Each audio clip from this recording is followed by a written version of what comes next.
चौथे दिन खूब तेज बरसात होने लगा और आंधी आ गई थी। तब कबीर घर का दरवाजा खिड़की बंद कर दिया। उसी समय बिजली भी चली गई थी। घर में वापस साड़ी वाली औरत का आना जाना शुरू हो गया। कबीर डर से वापस खिड़की खोल दिया और बाहर देखा तो सभी के घर बिजली था, बस उसी के घर नहीं था। कबीर टॉर्च लेकर घर के नीचे पावर हाउस में गया तो उसके पीछे पीछे उसका कुत्ता भौंकते भौंकते आने लगा। कबीर डे से पावर हाउस का दरवाजा खोला तो उसे वहां एक डेड बॉडी दिखाई दिया।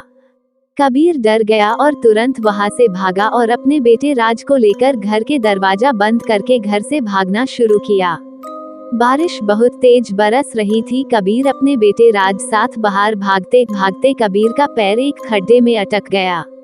राज कबीर को निकलना चाहा लेकिन कोई उसे खींच रहा था। राज खूब कोशिश किया, निकाल नहीं पाया। कोई राज और कुत्ते को लेकर घर गई और दरवाजा बंद कर दिया। कबीर को निकलने में 5 मिनट लगा।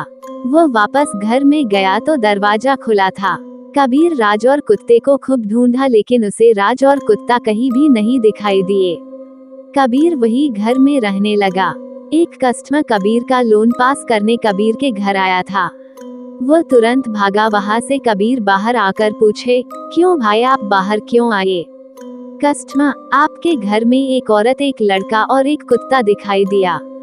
एक मिमसपुर नाम का बड़ा सा गांव था। गांव के दक्षिण ओर खूब घना जंगल था।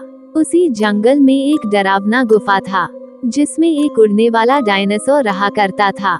डायनासोर के मुंह से आग निकलता था और वह खूब भयानक दिखाई देता था। वह डायनासोर हर महीने गांव में आता और बहुत से घरों को जलाकर राख करके जाता था। इसी प्रकार इस बार भी वह डायनासोर आया और ज्यादा गांवों को जलाकर राख कर दिया, जिससे गांव में बहुत बड़ा नुकसान हुआ। बहुत से खेत भी जला दिया था। सभी गांव वाले राजा के पास डायनासोर के बात को लेकर गए। राजा भी चाहता था कि डायनासोर को मारा जाए क्योंकि उसने बहुत सारा नुकसान कर चुका था। राजा ने सैनिकों को उस गुफा में लेकर गए। 12 सैनिक को तलवार लेकर गुफा के अंदर भेजे। 2 सैनिक डायनासोर पर जैसे चाकू मारा कि डायनासोर जाग गया और आग से जलाकर 12 सैनिकों को भस्म कर दिया। राजा निष्फल होकर वापस आ गए और मैं दरबार में हुक्म देते हैं, राजा, जो डायनासोर को मारेगा मैं उसे 10,000 सोने की मोहरे इनाम के रूप में दूंगा। यदि ये कहानी आपको पसंद आई हो तो अपने दोस्तों और अन्य लोगों के साथ शेयर जरूर करिएगा।